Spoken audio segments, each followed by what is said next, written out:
नमस्कार प्यारे बच्चों। आज का हमारा अध्यापन बिंदु है मैथिली शरणगुप्त के द्वारा रचित साकेत में संकलित अंश चित्रकूट में राजसभा का व्याख्या भाग 5। इससे पहले हम चित्रकूट में राजसभा से संबंधित 4 भागों की व्याख्या कर चुके हैं। आज अपना 5वां और अंतिम भाग है जिसमें हम चित्रकूट में राजसभा के बचे हुए सभी संकलित अंशों की व्याख्या भाग पूरी कर लेंगे। व्याख्या करने से पहले हमें विशेष लिखना है, प्रसंग लिखना है। प्रसंग के पश्चात व्याख्या लिखनी है और व्याख्या के पश्चात अंत में विशेष लिखना होता है। इसके अंदर इसकी शुरुआत व्याख्या की करने से पहले हम प्रसंग लिखेंगे। प्रसंग में हमें लिखना है प्रस्तुत काव्य पंक्तियाँ हमारी हिंदी की पाठ्य पुस्तक आधुनिक काव्य सोपान में संकलित द्विवेदी युग के महाकवि मैथिली शरणगुप्त के द्वारा रचित महाकाव्यात्मक रचना साकेत के चित्रकूट में राजसभा के संकलित अंश से ली गई है। साकेत में संकलित चित्रकूट में राजसभा के इस पद्यांश में कैकेयी राम को अयोध्या लौट चलने का आग्रह करती है, जिसे राम अस्वीकार कर देते हैं और भरत उन्हें मनाते हैं। तो दोनों के बीच, राम और भरत के बीच में रोचक वार्तालाप चल पड़ता है। कहने को तो है बहुत दुख से सुख से, पर आर्य कहूँ तो कहूँ आज किस मुख से।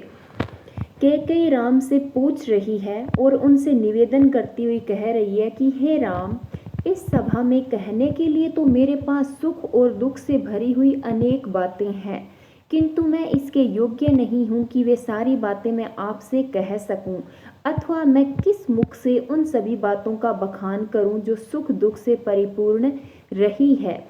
तब भी है तुमसे विनय, लौट घर जाओ। अब मैं आपसे एक ही निवेदन करती हूँ कि आप अयोध्या के घर को लौट चलो। इस जाओ का क्या अर्थ मुझे बतलाओ। इस पर राम कहते हैं कि हे भरत भ्राता, इस जाओ का अर्थ क्या है, यह तो मुझे बताओ। अर्थात मुझे वनवास जाना है या अयोध्या जाना है। प्रभु, पूर्ण करूँगा यहाँ तुम्हारा व्रत मैं। भरत इस बात का उत्तर देते हुए राम को कहते हैं कि हे प्रभु, आप अयोध्या लौट जाओ और मैं यहाँ वन में रहकर आपका व्रत पूर्ण करूँगा। राम भरत को समझाते हुए कहते हैं, पर क्या अयोग्य, असमर्थ और अनिरत में, अनिरत का मतलब होता है असंसारिक। राम भरत को समझाते हैं कि हे भरत, अगर तुम मेरा व्रत पूर्ण करोगे तो क्या मैं इस कठोर व्रत को निभाने के अयोग्य हूँ, उसको निभाने में असमर्थ हूँ या अनिरत हूँ। अर्थात मैं अपना वचन व्रत अच्छी तरह से योग्यता, सामर्थ्य और निरतता के साथ निभा सकता हूँ, अतः तुम्हें ऐसा नहीं करना चाहिए। यह सुनना भी है पाप, भिन्न हूँ क्या मैं। इस पर भरत उत्तर देते हुए कहता है कि हे भैया, मेरे लिए यह सुनना भी पाप है कि आप अपना वचन निभाने में अयोग्य, असमर्थ और अनिरत हैं। फिर मैं और आप कोई भिन्न नहीं है, हम दोनों एक ही हैं। इसलिए यह व्रत मैं निभाऊं तो इसमें बुराई क्या है। इस शंका से भी नहीं खिन्न हूँ क्या मैं। राम स्वयं को भरत से अभिन्न मानते हुए पुनः कहते हैं कि इस शंका मात्र से मैं दुखी हो उठता हूँ कि हम दोनों अलग अलग हैं। या यूं कहें कि राम और भरत एक है, इसमें कोई शंका नहीं रह जाती। हम एकात्मा हैं, तद्यपि भिन्न है काया। काया का अर्थ होता है शरीर और एकात्मा का अर्थ होता है एक ही आत्मा वाले। राम की दृष्टि में भरत और उनकी आत्मा तो एक ही है, फिर भी दोनों के शरीर अलग अलग हैं। इसीलिए दोनों को अपना अपना कर्तव्य उचित रीति से निभाना चाहिए। तो इस काया पर नहीं, मुझे कुछ माया। राम द्वारा एकात्मा मानने के बावजूद शरीर से दोनों को पृथक बताए जाने पर भरत कहता है कि अगर ऐसा है तो मुझे इस नश्वर शरीर के प्रति कोई मोह, प्रेम और आसक्ति नहीं है, यह आज ही नष्ट क्यों ना हो जाए। ये इसका व्याख्या भाग है। उसके पश्चात हम इसका विशेष लिखेंगे। विशेष में हमें लिखना है, प्रस्तुत काव्य पंक्तियों में राम और भरत के वचन अभिनयात्मक हो गए हैं। संवादों में केशव के संवादों किसी प्रत्युत्पन्नमति देखी जा सकती है। दूसरी पंक्ति में लिखना है, भरत और राम का एक दूसरे के प्रति भ्रातृत्व प्रेम अद्वितीय बन पड़ा है। तीसरी पंक्ति में शुद्ध साहित्यिक परिनिष्ठित खड़ी बोली हिंदी का प्रयोग है, अनुप्रास अलंकार का प्रयोग है, शांत रस है, प्रसाद गुण है, शब्द चयन सर्वथा उचित और कवि के भावों को व्यक्त करने में पूरी तरह से सक्षम है। ये सब हमें इसके विशेष में लिखना है। उसके पश्चात अगले भाग की हम व्याख्या करते हैं। प्रसंग पूर्ववत रहेगा। जो मैंने अब पहले भाग के अंदर जो आपको प्रसंग बताया वही प्रसंग आपको इस भाग में लिखना है। उसके पश्चात हमें इसकी व्याख्या करनी है। भरत इस नश्वर शरीर के प्रति अनासक्ति जताता हुआ राम से कहता है कि हे प्रभु, आत्मा से एक होने पर भी हमारे शरीर अलग अलग हैं, तो मुझे इस शरीर से कोई प्रेम नहीं है। सड़ जाए पड़ी यह इसी उटज के आगे। उटज का अर्थ होता है कुटिया।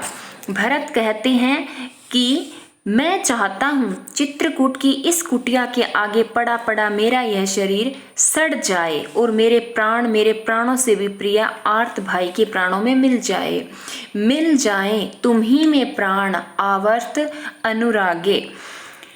भरत राम को कहता है कि मैं चाहता हूँ मेरा शरीर अभी सड़ जाए और मेरे प्राण हैं वो मेरे प्रिय आर्त भाई राम के प्राणों में मिल जाए तो मुझे शांति मिलेगी, अन्यथा नहीं।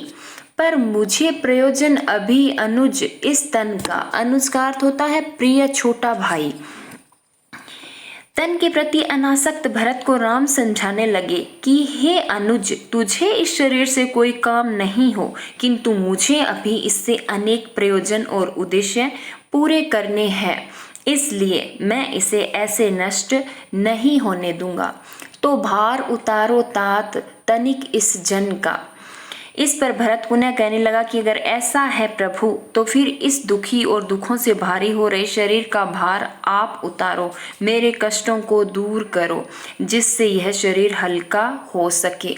तुम निज विनोद में व्यथा छिपा सकते हो, करके इतना आयास नहीं थकते हो।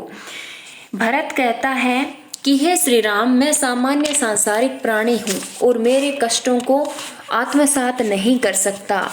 आप अपने महान व्यक्तित्व के अनुकूल सांसारिक विपदाओं को, अपनी व्यथाओं को निज विनोद में अपने अंदर छुपा लेते हो और इतना प्रयास करके थकते नहीं हो। पर मैं कैसे, किस लिए सहूं यह इतना? आप सहन कर सकते हो, किंतु मैं यह दुख कष्ट कैसे सहूं, किस लिए सहूं? अर्थात मेरे से अब और अधिक सहन नहीं होता। मुझ जैसे मेरे लिए तुम्हें यह कितना शिष्टागम निष्फल कहीं नहीं होता है। श्री राम कहने लगे, हे भरत, मुझ जैसे मेरे लिए तुम्हें यह कितना, कि तुम मेरे जैसे ही हो, फिर मेरे लिए यह सब सहन कितना भारी लगता होगा, अर्थात कुछ भी भारी नहीं लगता होगा। मुझ जैसे मेरे लिए तुम्हें यह कितना, हे भ्राता, तुम्हें यह मेरे लिए सहन करना ही होगा। शिष्टागम निष्फल नहीं कहीं होता है, कि शिष्टाचार का कहीं भी रहकर आदमी पालन करता रहे तो वह कदापि निष्फल नहीं होता है। वह वन में रहकर भी शिष्टाचार से नगर जैसे भावों को जन्म दे सकता है। वन में भी नागर भाव बीज बोता है। अपने शिष्टाचार के बल पर कोई भी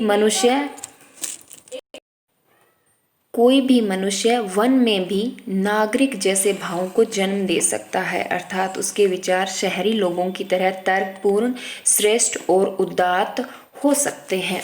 ये इसका व्याख्या भाग है। उसके पश्चात हमें इसका विशेष लिखना है। विशेष में हम लिखेंगे, राम और भरत दोनों का भातृत्व प्रेम श्लाघनीय बन पड़ा है। दोनों के शिष्टाचार में राम की सहनशीलता उभरकर सामने आई है। शिष्टाचार की पालना से नागर भाव बीज बोने का संदेश दिया गया है। शुद्ध साहित्यिक और व्यावहारिक भाषा का प्रयोग है। अनुप्रास और उपमा अलंकार का प्रयोग है। संवाद शैली है। उपदेशात्मक शैली है। प्रसाद गुण है। शांत रस है। ये सब हमें इसके विशेष में लिखना है। उसके पश्चात हम इसकी अगली भाग की व्याख्या करते हैं। इसमें भी प्रसंग पूर्ववत रहेगा। हमें प्रसंग में कोई परिवर्तन नहीं करना है, वही प्रसंग हमें रखना है। प्रसंग के पश्चात हम इसकी व्याख्या करते हैं। कुछ देख रही है दूर दृष्टि मति मेरी। मति का अर्थ होता है बुद्धि। राम भरत को समझा रहे हैं कि शिष्टाचार से मनुष्य कभी भी महान बन सकता है। इसे अपनाकर वह वन में भी नागर भाव उत्पन्न कर सकता है। हे भरत, कुछ देख रही है दूर दृष्टि मति मेरी। हे भरत, मेरी दूर दृष्टि बुद्धि भविष्य को साफ साफ देख रही है कि आगे क्या होगा। क्या तुम्हें इष्ट है वीर विफल गति मेरी। राम भरत को समझाते हुए कहते हैं कि क्या तुम चाहते हो कि मैं पिता की आज्ञा पूर्ण नहीं करूं और जीवन संग्राम में विफल हो जाऊं। तुमने मेरा आदेश सदा से माना। हे प्रिय भरत, तुमने हमेशा से ही मेरा आदेश माना है। हे तात, कहो क्या आज व्यर्थ हट ठाना, कि तुमने सदा से ही मेरा आदेश माना है, फिर आज अयोध्या लौट चलने की जिद ठान कर मेरी आज्ञा का उल्लंघन क्यों कर रहे हो। करने में निज कर्तव्य को यश भी यश है। यह संसार की रीति है कि कर्तव्य का पालन करते हुए उसमें मनुष्य को अपयश भी मिले तो वही अपयश उसके लिए यश बन जाता है। इसलिए हमें अपने अपने कर्तव्य का पालन करना चाहिए। हे आर्य, तुम्हारा भरत अतीव एवश है। अतीव का अर्थ क्या होता है? अत्यधिक। एवश का अर्थ होता है पराधीन। भरत राम की बात सुनने के बाद पुनः निवेदन करता हुआ कहता है कि हे आर्य, तुम्हारा छोटा भाई भरत ऐसा करने के लिए अत्यधिक विवश है। उसका स्वयं पर ही भरोसा नहीं रहा। क्या कहूँ और क्या करूँ कि मैं पथ जाऊँ, कि वह क्या करे क्या कहे, कौन सा रास्ता चुने, प्रेम का या कर्तव्य का। अर्थात हे राम, आप ही मुझे उचित आज्ञा प्रदान करो कि मुझे क्या करना चाहिए और क्या नहीं। क्षण भर ठहरो, मैं ठगा न सहसा जाऊं। मेरी प्रार्थना है कि आप क्षण भर ठहर कर सही मार्गदर्शन दो। कहीं ऐसा ना हो जाए कि मैं आपको भी खो दूं और कर्तव्य से भी हट जाऊं, या मेरी जग हंसाई हो जाए। सन्नाटा सा छा गया सभा में क्षण भर। राम और भरत की इस वार्ता को सुनने के बाद संपूर्ण सभा में सन्नाटा छा गया। संपूर्ण सभा क्षण भर के लिए मौन रह गई, कुछ बोल न सकी। हिल सका न मानो स्वयं काल भी कण भर। गुप्त जीव शांत सभा के बारे में सोच रहे हैं कि उस शांत सभा को देखने पर ऐसा लगा कि मानो स्वयं काल अर्थात समय भी क्षण भर के लिए ठहर गया और इधर उधर हिल न सका। ऐसी शांत थी वह सभा। ये इसके व्याख्या भाग है। उसके पश्चात हमें इसका विशेष लिखना है। विशेष में हम लिखेंगे, राम और भरत दोनों की चारित्रिक उदात्तता हमें शिष्टाचार, महानता, भ्रातृत्व, प्रेम का संदेश देती है। दूसरी पंक्ति में हमें लिखना है, स्वयं कार्य करते हुए अपयश भी मिले तो राम के शब्दों में उसे करते रहना चाहिए, क्योंकि उस समय वही हमारा यश है। तीसरी पंक्ति में शुद्ध साहित्यिक परिनिष्ठित खड़ी बोली हिंदी का प्रयोग है। संपूर्ण पद्यांश में अनुप्रास अलंकार, प्रश्न अलंकार, उपमा अलंकार और उत्प्रेक्षा अलंकारों का सुंदर प्रयोग किया गया है। भाषा शैली तद्भव शब्दों से युक्त, उपदेशात्मक और सरल है। शांत रस का प्रयोग किया गया है और प्रसाद गुण का प्रयोग है। ये हमें इसके विशेष में लिखना है। उसके पश्चात हम इसके अगले भाग की व्याख्या करते हैं। जो कौशलेश्वरी हाय वेश ये उनके। कौशलेश्वरी का अर्थ होता है कौशल की ईश्वरी अर्थात सीता। जो कौशलेश्वरी हाय वेश ये उनके। भरत की प्रत्येक बात व विनय को जब राम वाक चातुर्य से टाल जाते हैं, तब कोई आशा उनकी तरफ से नहीं देखकर भरत माता सीता से विनय करते हैं। भरत सीता से कह रहे हैं, जो कौशलेश्वरी हाय वेश ये उनके। हे माता कौशलेश्वरी, आपकी यह क्या दशा हो गई है। कौशल की अधीश्वरी होने के कारण जिस सीता को राजसी वस्त्राभूषण धारण करने चाहिए, उसके शरीर पर नाम मात्र के वस्त्र हैं, मंडन है अथवा शेष चिन्ह ये उनके। कि हे माता, आपने जो अपने शरीर पर धारण कर रखे ये वस्त्र हैं या वस्त्रों के चिन्ह मात्र हैं। भरत सीता को दरिद्र अवस्था में देखकर दुखी हैं कि जिसके शरीर पर राजसी वस्त्र आभूषण होने चाहिए उसी शरीर पर उसके अवशेष मात्र दिखाई दे रहे हैं। देवर ने रुलाओ आह मुझे रोकर यूं। सीता अपने प्रति देवर के यह सहृदय वचन सुनकर कहने लगी कि हे देवर, स्वयं रोकर मुझे मत रुलाओ। मैं पहले से दुखी हूं और दुखी ना करो। हो कातर होते तात पुरुष होकर यूं। तुम तो पुरुष हो जो पुरुष को धारण करता है, फिर कायर क्यों बन रहे हो। कातर का अर्थ क्या होता है, कायर, कि तुम पुरुष को धारण करो, कायर क्यों बन रहे हो। तुम्हें तो पुरुष होने से कठोर रहना चाहिए। वह आगे कहती है, स्वयमेव राज्य का मूल्य जानते हो तुम, क्यों उसी धूल में मुझे सानते हो तुम। वह आगे कहती है, तुम स्वयं राज्य का गुरु गंभीर उत्तरदायित्व कार्य जानते हुए भी मुझे ऐसे कठिन कार्य में क्यों डाल रहे हो। अर्थात राज्य संभालना कोई छोटा कार्य नहीं, यह तो पुरुष की कठोरता के अनुकूल महान कार्य है, जिसमें मुझे मत डालो, क्योंकि मैं न्याय नहीं कर पाऊंगी राज्य आसन पर। मेरा मंडन चंद्र बिंदु यह देखो। फिर तुम कहते हो मैं श्रृंगार रहित कम वस्त्रों में लिपटी दुखी नारी हूं, तो सुनो, मेरे ये पूर्ण वस्त्र और आभूषण है और यही मेरे माथे की चमकती उज्जवल सिंदूर रेखा है। ऐसा सीता श्री राम की ओर संकेत करती हुई भरत से कहती है कि हे भरत, मेरा मंडन, मेरा श्रृंगार तो मेरा चंद्र बिंदु श्री राम है। 100 रत्नों से इसे अधिक तुम लेखो। ये 100 रत्नों से अधिक मूल्यवान रत्न मेरे पास हैं। शत चंद्रहार उस एक अरुण के आगे, सैकड़ों चंद्रहार इस एक सूर्य के आगे फीके हैं। कब स्वयं प्रकृति ने नहीं स्वयं ही त्यागे। और तो और स्वयं प्रकृति इस अमूल्य रत्न आभूषण को देखकर अपने श्रृंगारिक वस्तुओं को त्याग देती है। अर्थात राम के रहते मुझे किसी की कमी नहीं।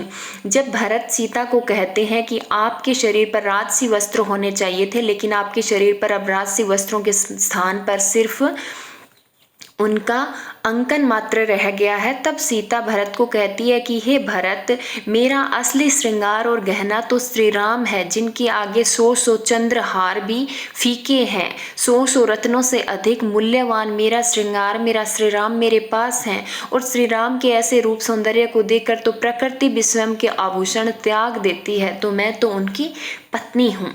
ये इसकी व्याख्या भाग है। उसके पश्चात हम इसका विशेष लिखेंगे। विशेष में पहली पंक्ति में हम लिखेंगे, भरत और सीता के बीच देवर भोजाई के साथ पुत्र माता का पवित्र बंधन दर्शाया गया है। सीता की पति परायणता प्रकट हुई है और वह राम को समस्त ऐश्वर्यों के समक्ष अत्यधिक मूल्यवान अमूल्य मानती है। प्रथम, तृतीय, चतुर्थ और नवम पंक्तियों में अनुप्रास और सोसों में पुनरुक्ति प्रकाश अलंकार का प्रयोग है। भाषा भावानुकूल, सहज, स्पष्ट और प्रभावशाली है और शैली संवादात्मक है।